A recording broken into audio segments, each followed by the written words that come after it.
Luigi Mangione, the new abstract painter.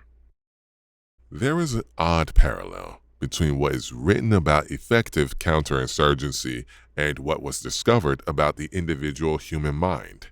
During the same period, the Cold War, the very same intelligence agencies in the United States and Britain that were overseeing counterinsurgency operations were also trying to discover the secrets of mind control. The term brainwashing was coined by Edward Hunter, writing for the Miami News in 1950. John D. Marx's groundbreaking book, The Search for the Manchurian Candidate, describes the origins of the term that developed into a U.S. and British intelligence obsession. He, Edward Hunter, made up his coined word from the Chinese Xinao to cleanse the mind, which had no political meaning in Chinese. Award-winning journalist Stephen Kinzer's book, The Poisoner-in-Chief, Sidney Gottlieb and the CIA Search for Mind Control, describes the historical context. Americans should have been able to celebrate the release of 7,200 soldiers from communist prisons after an armistice ended the fighting in Korea of July of 1953. Instead, they recoiled in shock. Many prisoners, it turned out, had written statements opposing the United States or praising communism. Some had confessed to committing crimes. 21 chose to stay behind in North Korea or China. The Pentagon announced they would be considered deserters and executed if found. As Marx notes in his book, by the end of the Korean War, 70% of the 7,190 U.S. prisoners held in China had either made confessions or signed petitions calling for an end to the American war in Asia. 15% had collaborated fully with the Chinese, and only 5% had steadfastly resisted. Worse, an alarming number of the prisoners stuck by the confessions after returning to the United States. They did not, as was accepted, recant when they stepped on U.S. soil. Puzzled and dismayed by the wholesale collapse of morale among POWs, American opinion leaders settled on Edwards' explanation. The Chinese had somehow brainwashed our boys. The arrogance with which American media observed the POW scandal can't be overlooked.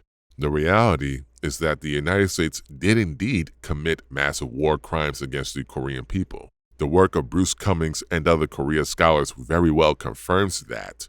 The notion that the Korean people did not have the right to have a unified government in which the Korean Workers' Party participated alongside other parties hardly seems to morally justify the millions of deaths on the peninsula.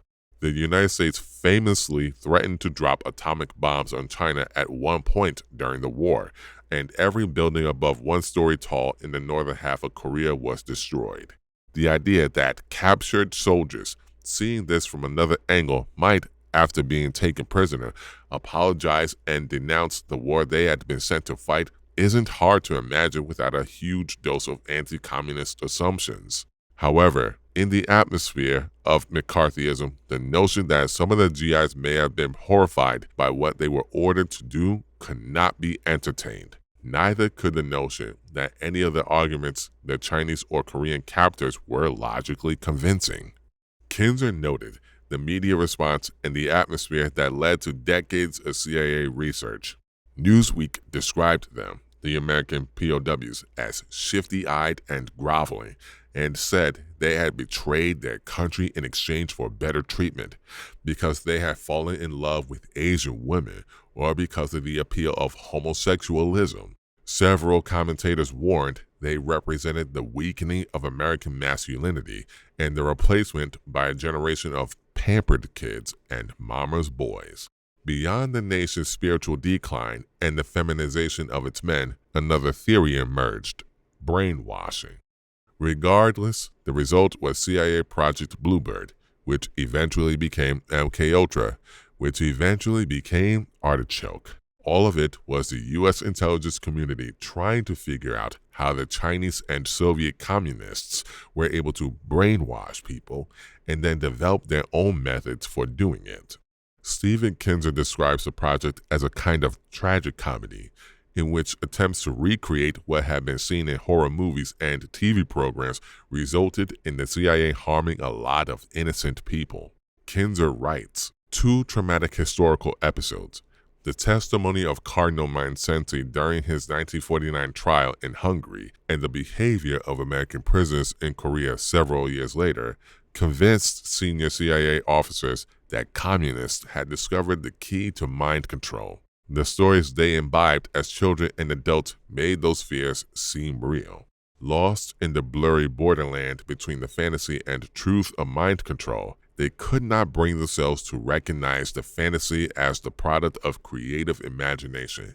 What the imagination could conceive, they believed the clandestine world could make real. MKUltra was an attempt to invent a new reality. As John D. Marks described the program, the CIA built up its own elaborate brainwashing program, which, like the Chinese and Soviet versions, took its own special twist from our national character. It was a tiny replica of the Manhattan Project, grounded in the conviction that the keys to brainwashing lay in technology. The program involved a number of infamous episodes, such as Operation Midnight Climax, where the CIA set up a brothel and lured men with prostitutes to a location where they could be dosed with LSD and studied. The program also involved the agency studying the art of harassing individuals in order to induce a psychological breakdown. John D. Marks quotes one agency veteran describing how disgusted he was with the cruelty dished out to individuals in the hopes of learning how to manipulate their behavior. That's why I couldn't even take reading the files after a while. I was sickened at seeing people take pleasure in other people's inadequacies. First of all, it was dumb. For all the money that went out, nothing ever came back. First, you check to see if you could destroy a man's marriage. If you could, that would be enough to put a lot of stress on the individual, break him down. Then you might start a minor rumor and campaign against him, harass him constantly, bump his car in traffic. A lot of it is ridiculous, but it may have a cumulative effect. Marx quotes agency insiders telling how they would capture a few teenage members of a street gang, spend some time attempting to brainwash them, and then send them to rejoin their comrades and weaken the group from within. With gang warfare, says an MKUltra source, you try to get some defectors in place who would like to modify some of the group behavior and cool it. Now, getting a juvenile delinquent defector was motivationally not at all different from getting a Soviet one. At the same time that the US CIA was engaged in its mind control research, MI6 was utilizing British psychiatrist William Sargent across the pond. His ruthless sleep room experiments were revealed decades later to have resulted in at least a few deaths, as he kept people asleep for months at a time, drugged as he tried to influence their minds in their sleep. William Sargent published a book called The Mind Possessed in 1973, describing what much of his research had discovered about mind control, suggestibility, and its somewhat contradictory nature. Sargent wrote, "It is not the mentally ill, but normal people who are the most susceptible to brainwashing, conversion, possession, the crisis, or whatever you wish to call it, and who in their hundreds of thousands of millions fall readily under the spell of the demagogue or revivalist, the witch doctor, the pop group, the priest or the psychiatrist, or even to a lesser degree, the propagandist or advertiser. At the root of this all too common human experience is a state of heightened suggestibility, of openness to suggestion and exhortations." He went on to write in the book's conclusion, "Suggestibility is, in fact, one essential characteristic of being normal. A normal person is responsive to other people around him, cares about what they think of him, and is readily open to their suggestion and influence. If the great majority of people were not normally suggestible, we could not live together in society at all.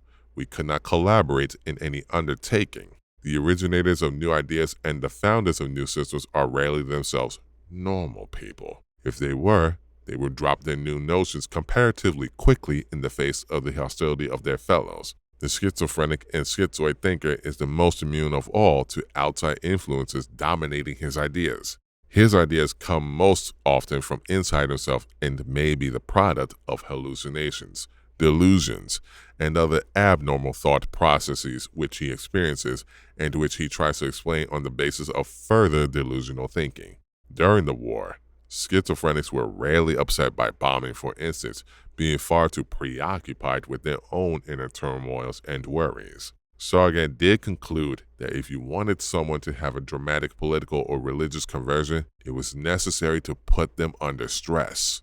Persons of hysterical temperament are also highly suggestible. Hysterical behavior is most commonly the result of normal people breaking down under severe stresses, as was seen again and again during the war. Faith healing and spirit's possession rarely happen in a calm, rational atmosphere, as every witch doctor and faith healer knows all too well. Emotions must be aroused for success to be obtained.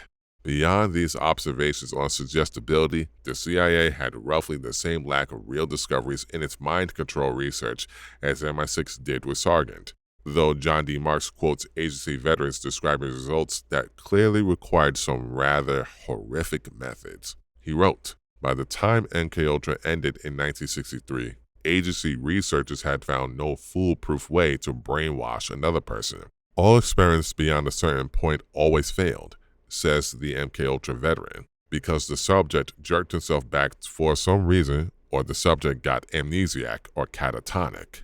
Agency officials found through work like Cameron's that they could create vegetables, but such people served no operational purpose. People could be tortured into saying anything, but no science could guarantee they would tell the truth. How many people were turned into vegetables by CIA operatives trying to discover the secrets of mind control?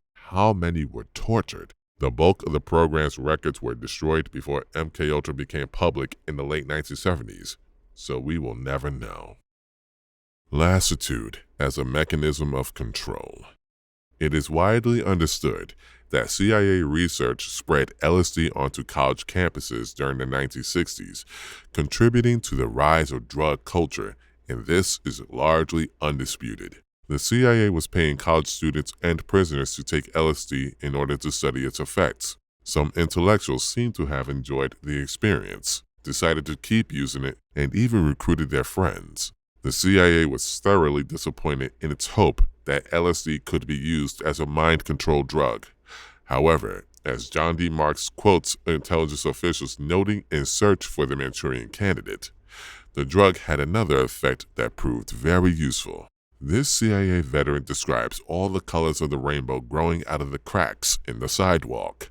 He had always disliked the cracks as a sign of imperfection, but suddenly the crack became natural stress lines that measured the vibrations of the universe. The CIA official states, "You tend to have a more global view of things. I found it awfully hard, when stoned, to maintain the notion, I am a U.S. citizen, my country, right or wrong. You tend to have these good higher feelings. You are more open to the brotherhood of man idea, and you are more susceptible to the seamy sides of your own society." I think that's exactly what happened during the 1960s, but it didn't make people more communist. It just made them less inclined to identify with the U.S. They took a plague on both your houses position. The New Left of the 1960s was the perfect shield against the emergence of any mass communist movement, and the perfect vehicle for deconstructing those that existed around the world. What was achieved on a society-wide scale in Northern Ireland, Italy, and Jamaica could also be achieved with the individual human mind. To prevent a light switch effect, to avoid a David versus Goliath scenario, as Kitson and Lynn describe on the battlefield, could be done intellectually and psychologically with potential dissidents. The secret to defeating communism wasn't inducing massive fanatical anti-communism. Instead, it was inducing a kind of weary, unenthusiastic plague on both your houses position and getting potential dissident fanatics into a dull state of indifference with a shades of gray perspective. The idea of avoiding direct confrontation to get what you want out of people is widely understood among sales and marketing researchers, as well as those who study the art of workplace management. The widely read 1937 self-help book, How to Win Friends and Influence People, written by Dale Carnegie, contains this anecdote about how a manager convinced his employees to wear their hard hats. George B. Johnston of Enid, Oklahoma, is the safety coordinator for an engineering company. One of his responsibilities is to ensure that employees wear their hard hats whenever they are on the job in the field. He reported that whenever he came across workers who were not wearing hard hats, he would tell them with a lot of authority about the regulation and that they must comply. As a result, he would get sullen acceptance, and often after he left, the workers would remove the hats. He decided to try a different approach. The next time he found some of the workers not wearing their hard hats, he asked if the hats were uncomfortable or did not fit properly. Then he reminded the men in a pleasant tone of voice that the hat was designed to protect them from injury and suggested that it always be worn on the job. The result was increased compliance with the regulation, with no resentment or emotional upset. You will find examples of the futility of criticism bristling on 1,000 pages of history. But what the CIA discovered about LSD and how it reduced its own officers to feel neutrality toward the American government and no longer be annoyed by cracks in the sidewalk points to something of far higher caliber. It also explains a huge amount about U.S. art, culture, and academic discourse, particularly in regard to notions that are considered left. The main way anti-establishment sentiments are contained among the U.S. population, the main intellectual counterinsurgency technique used today, seems to be inducing lassitude. What is lassitude? Merriam-Webster defines it in two ways. First, a condition of weariness or debility, and second, a condition characterized by lack of interest, energy, or spirit. Right here, we find the key to maintaining control, and we see the aim of the power structure when it perceives rising discontent. The goal is not to induce compliance through absolute terror of punishment and repression. In the long term, that will result in resentment. The goal is not to change our minds and convince us that the society we live in is acceptable. This is hardly possible even under ideal conditions, as people always have something to be dissatisfied with. And especially as conditions worsen across the United States, it's a completely unrealistic goal. The power structure of the United States and the globalist imperialist system has devised a number of ways to induce lassitude, to make us passionless, without energy, without spirit, weary, debilitated, and thus not an obstacle in carrying out their transition to a low-wage police state and moves toward war. The Congress for Cultural Freedom program of the CIA brought forth various thinkers who fixated on the notion of fascism. Rather than using the economic definition pioneered by R. Palm Dutt and other communists during the Great Depression, that fascism was heavy-handed state control used to impose degrowth to stabilize the economy amid a crisis of overproduction, the Frankfurt School cultural Marxists defined fascism differently. Susan Sontag's New York Review of Books essay Fascinating Fascism insisted that German filmmaker Leni Riefenstahl's photo exhibit of African tribes was fascist because it contained certain themes. Sontag wrote, "Fascism also stands for an ideal, or rather ideals, that are persistent today under other banners. The ideal of life as art, the cult of beauty, the fetishism of courage, the disillusion of alienation in the ecstatic feelings of community, the family of man. Although the Numa are black, not Aryan, Riefenstahl's portrait of them evokes some of the larger themes of Nazi ideology, the contact between the clean and the impure, the incorruptible and the defiled, the physical and the mental, the joyful and the critical." Sontag went on to explain that what she thought the fascist aesthetic was extravagant effort and the endurance of pain, the massing of groups of people, the turning of people into things, the multiplication and replication of things and grouping of people things around an all-powerful hypnotic leader figure or force. The fascist dramaturgy centers on the orgiastic transactions between mighty forces and their puppets, uniformly garbed and shown in swelling numbers. Its choreography alternates between ceaseless motions and the congealed static virile posing. Fascist art glorifies surrender. It exalts mindlessness. It glamorizes death. Mass athletic demonstration, A choreographed display of bodies is a valued activity in all totalitarian countries, and the art of the gymnast, so popular now in Eastern Europe, also evokes recurrent features of fascist aesthetics, the holding in or confining of force, military precision. In both fascist and communist politics, the will is staged publicly in the drama of the leader and chorus. According to Sontag, a mass movement of any kind, in which people are pulling together to work for a cause and feeding off each other's energy, encouraging each other to be stronger and moving in coordination, is inherently fascist. The optimistic energy it gives off, we must assume, is also fascist. Hannah Arendt echoes these sentiments in her writing on totalitarianism. Her piece, Eichmann in Jerusalem, focuses on how the Nazi war criminal was an ordinary man who had been part of the YMCA before joining the Hitler Youth. The message is, on the surface, about nonconformity. However, when you dig a little deeper, the message is much darker. The evils of the Nazi regime and the Holocaust are not rooted in the breakdown of capitalism, but rather in the inherent barbaric and cruel nature of human beings. The piece is intended to warn against the danger of any kind of mass movement, in which the inherently cruel and evil rabble, with their banality of evil, can be unleashed. Theodor Adorno's The Authoritarian Personality comes to similar conclusions, arguing that the rise of Hitler was rooted in certain flaws of the human spirit, namely the tendency of people to believe that right and wrong exist, light switch effect, David versus Goliath, and their ability to join some kind of mass movement and subordinate themselves to it in order to advance a cause they believe is right.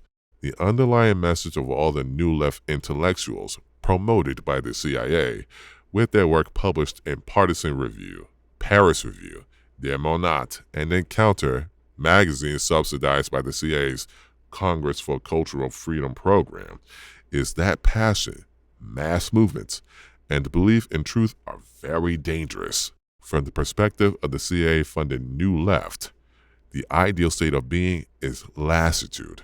If one becomes a partisan believer, a passionate activist for a cause, you are either a sucker and fool or worse, a brown-shirt Eichmann in the making. Postmodernism, the philosophical perspective of the New Left, rejects the notion that grand narratives of human society exist and derides all such ideologies and systems of thought as totalitarian. Instead, it celebrates deconstruction, i.e., taking apart such movements and deflating the passion and fanaticism that come with them, inducing lassitude. Luigi Mangione, the new abstract painter. At the same time the CIA was funding these intellectuals, it was also funding abstract art.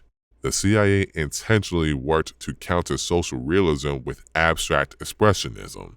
The CIA funded the work of Jackson Pollock, famous for splattering paint on a canvas.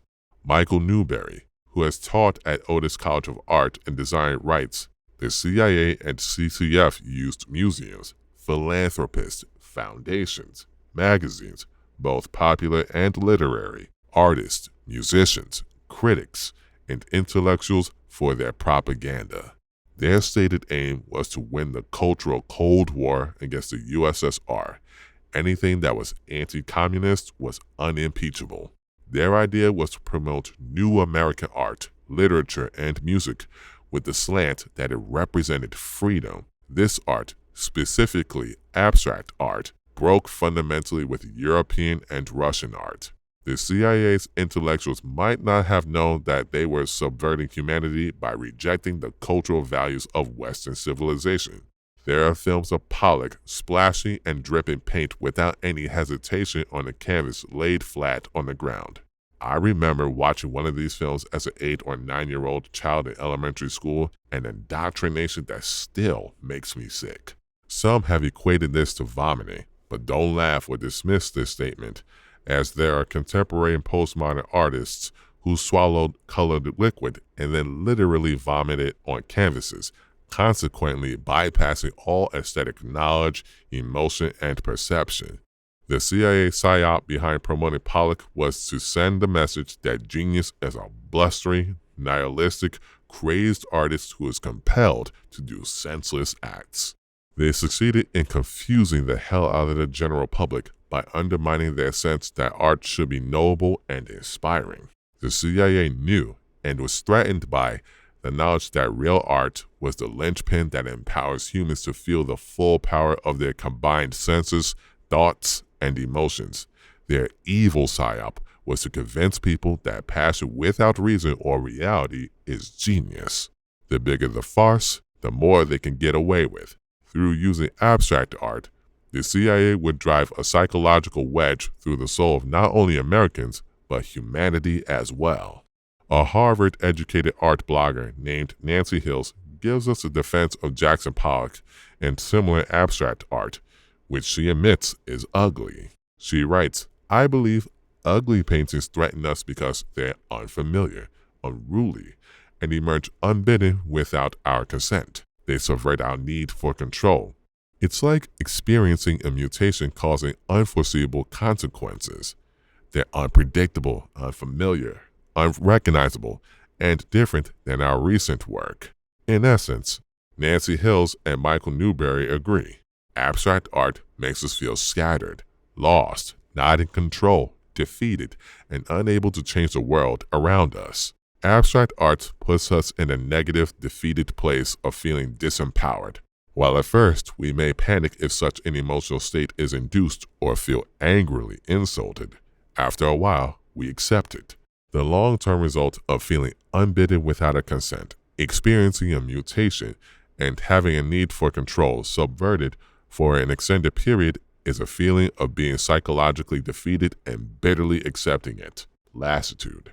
Rather than presenting the world as one full of contradictions and challenges, with an energizing battle between right and wrong taking place before us in which we can choose to be active participants, abstract art leads us to see the world as a mass of randomness and disappointment, inconsistency in which we are more or less powerless. This, of course, matches the postmodernist philosophy and its understanding of the universe, which was labeled by George Lukács as philosophical irrationalism. Michael Newberry's reflection on the films he was shown of Jackson Pollock speaks volumes. These films were made to give the impression of a passionate genius at work by dignifying a pissing-like gesture without thought, perception, or heart. The defeated mindset created by abstract art celebrates irrational emotional behavior, lashing out with no clear aim or goal as genius. Yes, in the minds of those with no conception of a real mass movement, and no belief that we could create a society where healthcare is available to all, the idea of Luigi Mangione killing a billionaire CEO, inscribing political messages on the bullets, and composing a manifesto about vengeance and resentment, giving voice to the lingering anger and disappointments found throughout society, must indeed seem like an amazing art project. The media is all too happy to give nonstop coverage to this pessimistic Joker movie that appears to be playing out in real life. Giving publicity to Mangione, presented as the pretty-faced, tragic hunger artist who displays the widespread negative emotions with an act of ugly, cathartic violence with no stated demand or goals, is very safe. It boosts all the negative emotions, the bitterness, the feelings of being defeated, the desire to cathartically lash out with the lack of real goals, all the ugly components of an ugly painting, all necessary to induce a psychological state of lassitude among dissidents in the long term. Conditions are getting worse. We all feel bad. We all feel like punching somebody or maybe even shooting somebody. Mangione did it, so we can celebrate him for making our bitter complaints heard without building any movement for change or even putting forward any demands or even teaching us anything about the healthcare system or the unfolding crisis that we did not already know. We have a new anti-hero in the cable news cycle. We can give a bitter grin and say, somebody killed one of the bastards, good for them.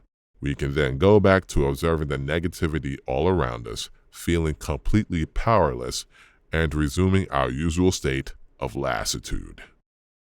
Do wackadoo. American singer-songwriter Roger Miller released a humorous novelty song in 1964. He sang, "I hear tell you're doing well. Good things have come to you. I wish I had your happiness and you had to do wackadoo, wackadoo, wackadoo. They tell me you're running free. Your days are never blue. I wish I had your good luck charm and you had to do wackadoo, wackadoo, wackadoo." Socialism is largely considered in the American mind to be a movement based on jealousy. I was taught in elementary school that socialism and communism were everyone getting paid the same. Socialism is widely understood in the American mind to be the redistribution of wealth or moves to eradicate income inequality.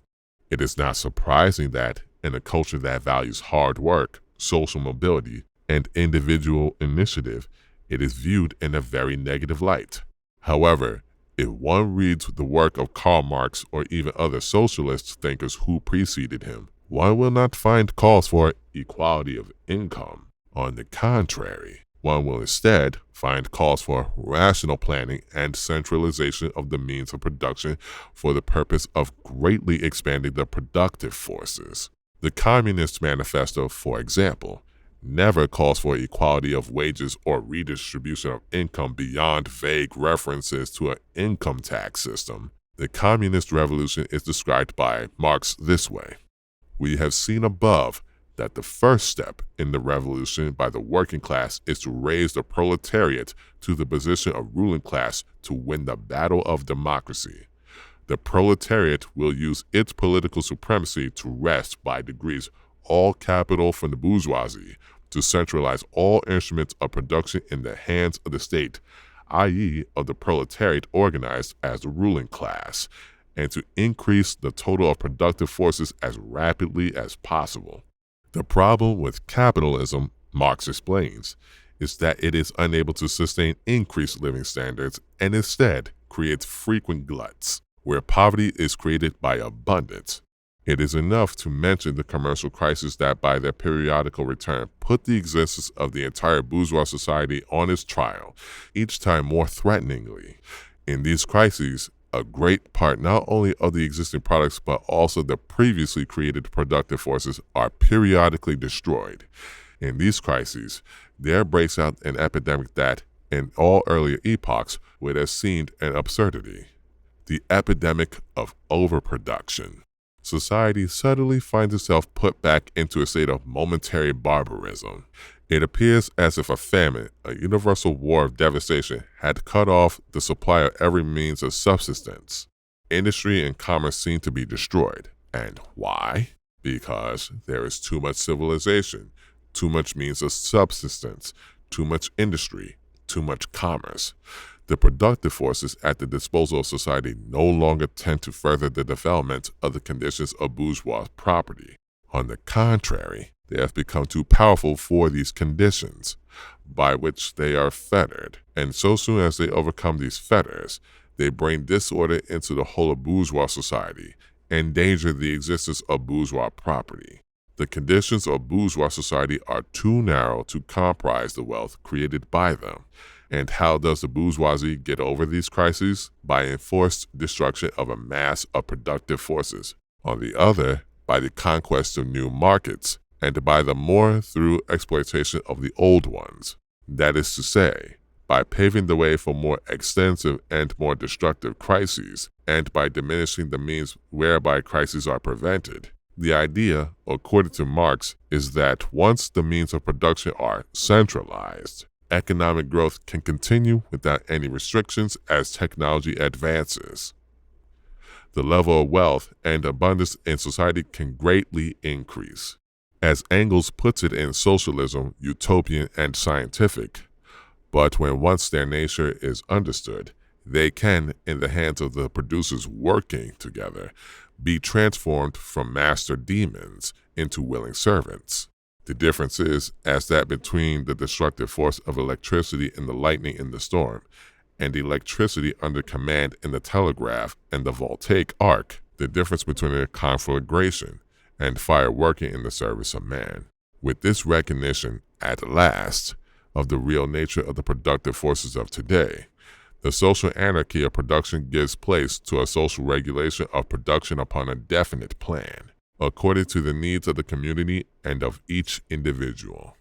In fact, Marx makes clear that his vision of a world without classes or inequality is only possible once the rational planning of the means of production has created vast abundance. In Critique of the Gotha Program, Marx specifically opposed the notion of equality of income even in a socialist society, saying it was unworkable. But one man is superior to another physically or mentally and supplies more labor in the same time or can labor for a longer time, and labor to serve as a measure must be defined by its duration or intensity. Otherwise, it ceases to be a standard of measurement. This equal right is an unequal right for unequal labor. He went on to make clear that equality could only be achieved when growth has been unleashed to create a huge amount of wealth. Right can never be higher than the economic structure of society and its cultural development conditioned thereby. In a higher phase of communist society, after the enslaving subordination of the individual to the division of labor, and therewith also the antithesis between mental and physical labor, has vanished, after labor has become not only a means of life, but life's prime want, after the productive forces have also increased with the all-around development of the individual, and all the springs of cooperative wealth flow more abundantly, only then can the narrow horizon of bourgeois right be crossed in its entirety and society inscribe on its banners, from each according to his ability, to each according to his needs. This notion of rational planning on the means of production, building up productive forces with a planned economy to eradicate scarcity and create a stateless, classless world on the basis of vast abundance, is completely contrary to what is widely believed by American socialists and communists. On April 28, 2020, leftist filmmaker Michael Moore touted his new climate change-themed documentary, Planet of the Humans, by explaining that the problem with capitalism was it continued generating wealth endlessly. We're supposed to need more. This is killing the planet, and we never stop to say, do we have enough? When is enough? Enough. Actually, I think the word enough is the dirtiest word in capitalism because there's not supposed to be any such thing as enough. Because we are told we need more, and companies are punished by Wall Street if they don't do more and grow more. Growth is really the death of us. Marx spent his entire life showing that capitalism did not create endless wealth, that rather it had a boom-bust cycle and frequent gluts of overproduction, value crisis, and this problem was exacerbated by technology creating the falling rate of profit.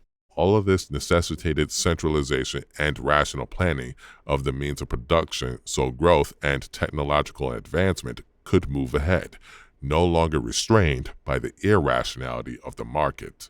However, this understanding is nowhere to be found among the American leftists who celebrate the murder of Brian Thompson.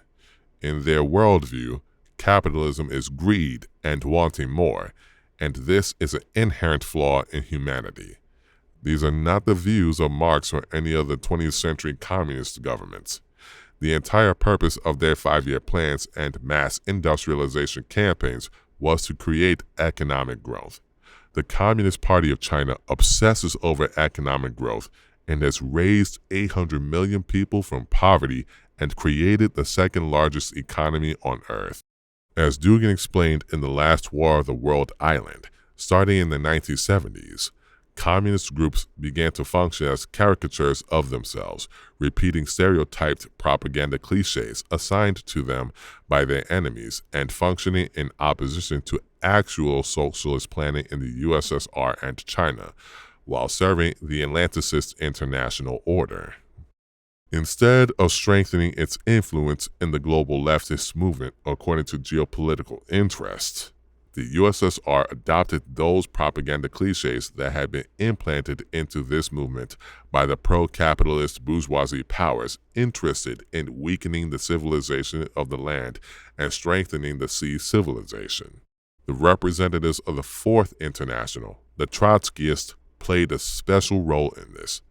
Already radical opponents of Stalin and his policy of building socialism in one country from the 1920s and 1930s, Trotskyites made the USSR their main enemy, and in this fight with the USSR, they joined with all the powers they could, including those they considered their class enemies. Hatred toward the USSR and Stalin became a main feature of Trotskyism and led many of its representatives to side with the liberal camp and join the ranks of the more consistent and radical Atlanticists. These groups contributed heavily to tearing the international left, and more importantly, the communist movement away from the USSR beginning in the 1970s. Because of these processes, the USSR's network of influence in countries outside of direct Soviet control was undermined, weakened, and partially removed from the coordinated control of Moscow. The views of leftists who oppose capitalism because there's never enough and growth is really the death of us are the views of Margaret Sanger after she denounced Marxism and embraced neo-Malthusianism and established the Birth Control League. Sanger condemned Marxism, writing, "No true solution is possible to continue this analogy until the worker is awakened to the realization that the roots of his malady lie deep in his own nature, his own organism, his own habits. To blame everything upon the capitalists and the environments produced by capitalism is to focus attention upon merely one of the elements of the problem.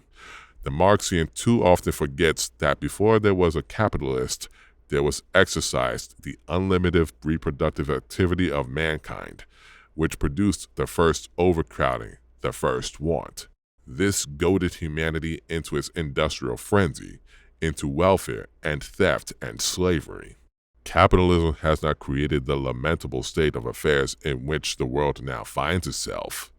It has grown out of them, armed with the inevitable power to take advantage of our swarming, spawning millions."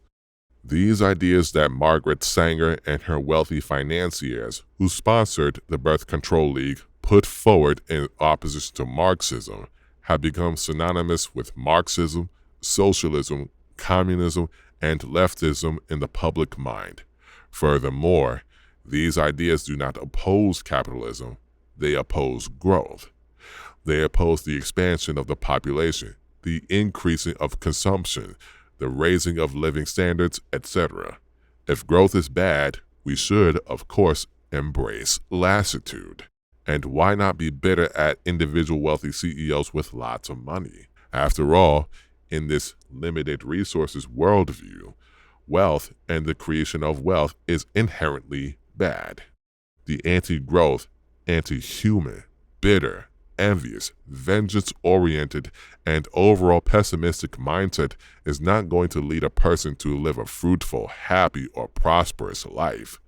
It's rather going to induce a huge amount of frustration and bitterness, which may flare up at times into rage and acts of murder, but ultimately induces lassitude. In the early 1900s, one of the most popular socialist writers and speakers was a friend of Eugene Debs named Wallace D. Wattles. Wattles ran for office on a socialist platform and gave two speeches that were widely circulated as pamphlets, arguing that Jesus Christ's teachings were in line with socialist thought prior to his death in 1911.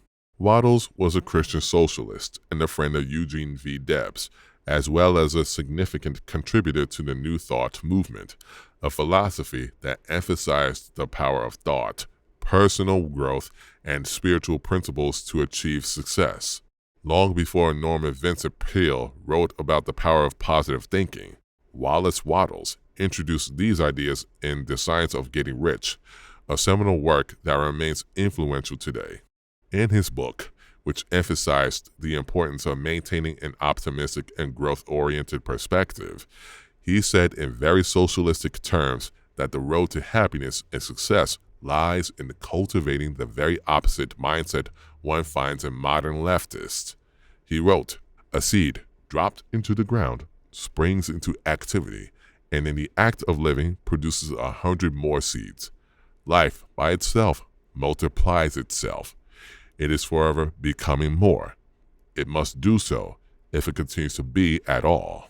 Intelligence is under this same necessity for continuous increase. Every thought we think makes it necessary for us to think another thought. Consciousness is continually expanding. Every fact we learn leads us to the learning of another fact. Knowledge is continually increasing. Every talent we cultivate brings to the mind the desire to cultivate another talent. We are subject to the urge of life, seeking expression, whichever drives us on to know more, to do more, and to be more. In order to know more, do more, and be more, we must have more. We must have things to use, for we learn and do and become only by using things. We must get rich so that we can live more. The desire for riches is simply the capacity for a larger life-seeking fulfillment. Every desire is the effort of an unexpressed possibility to come into action. It is power seeking to manifest which causes desire. That which makes you want more money is the same that which makes the plant grow. It is life seeking fuller expression. As someone who advocated for the central planning of the means of production, Wattles urged his readers even to think of the capitalist ruling class in a very different way than one has come to expect from socialists in our time, who preach jealousy and vengeance and find satisfaction in the killing of Brian Thompson.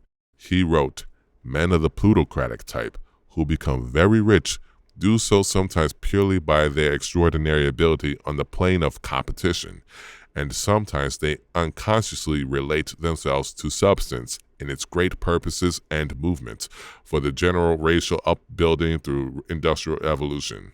Rockefeller, Carnegie, Morgan, et al. Have been the unconscious agents of the supreme in this necessary work of systematizing and organizing productive industry, and in the end, their work will contribute immensely toward increased life for all. Their day is nearly over. They have organized production and will soon be succeeded by the agents of the multitude, who will organize the machinery of distribution. The multimillionaires are like the monster reptiles of the prehistoric eras. They play a necessary part in the evolutionary process, but the same power which produced them will dispose of them." Wattles argued that socialism was the inevitable result of human society's march towards greater abundance, but it could only be achieved when the working class was awakened to an abundance mindset. So the factory workers, either as individuals or as a class, are not deprived of opportunity. The workers are not being kept down by their masters. They are not being ground by the trusts and combinations of capital. As a class, they are where they are because they do not do things in a certain way. If the workers of America chose to do so, they could follow the example of their brothers in Belgium and in other countries and establish great department stores and cooperative industries. They could elect men of their own class to office and pass laws favoring the development of such cooperative industries, and in a few years they could take peaceable possession of the industrial field. The working class may become the master class whenever they will begin to do things in a certain way. The law of wealth is the same for them as it is for all others. This they must learn, and they will remain where they are as long as they continue to do as they do. Wattles put forward a conception of understanding the struggles of workers for a better life in an optimistic rather than bitter and resentful way, seeing it as a national process of human growth and evolution, not a bitter struggle for power. Nature is a great advancing present, working beneficently for the happiness of all. All things in nature are good. She has no evil. She is not complete, for creation is still unfinished, but she is going on to give to man even more bountifully than she has given to him in the past. Nature is a partial expression of God, and God is love. She is perfect, but not complete. So of human society and government. What though there are trusts and combinations of capital and strikes and lockouts and so on. All these things are part of the forward movement. They are incidental to the evolutionary process of completing society. When it is complete, There will be no more of these inharmonies, but it cannot be completed without them. J.P. Morgan is as necessary to the coming social order as the strange animal of the age of reptiles were to the life of the succeeding world. And just as these animals were perfect after their kind, so Morgan is perfect after his kind. Behold, it is all very good. See society, government, and industry as being perfect now, and as advancing rapidly towards being complete. Then you will understand that there is nothing to fear, no cause for anxiety, nothing to worry about. Never complain of any of these things. They are perfect. This is the very best possible world for the stage of development man has reached. This will sound like rank folly to many, perhaps to most people. What, they will say, are not child labor and the exploitation of men and women in filthy and unsanitary factories evil things? Are not saloons evil? Do you mean to say that we shall accept all these and call them good? Child labor and similar things are no more evil than the way of living and the habits and practices of the cave dweller were evil. His ways were those of the savage stage of man's growth, and for that stage they were perfect. Our industrial practices are those of the savage stage of industrial development, and they are also perfect. In line with his worldview, Waddles put forward a very different perspective on what kind of art and what kind of messages should be relayed to society by those who want to see a socialist world. He wrote, "The more you talk and think about your hard times, the more you will be inclined to seek some mental narcotic to dull the keen edge of your suffering, and the longer you will suffer. No surer way to keep the masses poor can be devised than to continually write and talk about their poverty. Talk about the good time coming. The good time is coming, and the rapidity of its coming is in exact proportion to the number of people who think about it and talk about it. Instead of going about showing horrible pictures of the condition of those who live in the tenements, go about showing beautiful pictures of the conditions of those who will live in the coming city. If you can inspire one person to go to work for the coming city, you have done more good than you can by sending 10 people out with slaves and plasterers to relieve existing distress. Instead of crusading against child labor and bad factory conditions, tell the working people what splendid conditions they will have when they wake up and begin to operate the industries for themselves. The masses are not in bondage to anything but ignorance and intellectual laziness. They can have what they will if they begin to think." While Waddles was an idealist rather than a materialist, and with the acknowledgement that those seeking a great man to follow could, in theory, lean too far in and ignore the struggles of working people or the obstacles and contradictions that must be overcome, one must admit that in the statues found in the Moscow subways, the murals one sees of Venezuela, or the architecture of Pyongyang, the sentiments put forward by Wallace D. Waddles are quite prescient.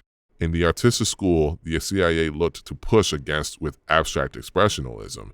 In socialist realism, we do not see grunge, dirt, poverty, or calls for cathartic vengeance. Likewise, we do not see the bitterness and the lassitude that eventually comes from it. Instead, we see a glowing hope, a glorification of collective strength and energy. When we look at this art, we do not feel powerless, but rather we feel we can join this exciting project to build a brave new world. We feel emboldened, awakened, and energized. It should be no surprise that this ideal of life as art, the cult of beauty, the fetishism of courage, the dissolution of alienation in the ecstatic feelings of community, is something many millions of our tax dollars have been spent trying to eradicate. It shouldn't be shocking that hundreds and hundreds of pages have been written by CIA-backed leftist intellectuals and academics, inoculating us against this kind of message and the feelings it evokes as fascist.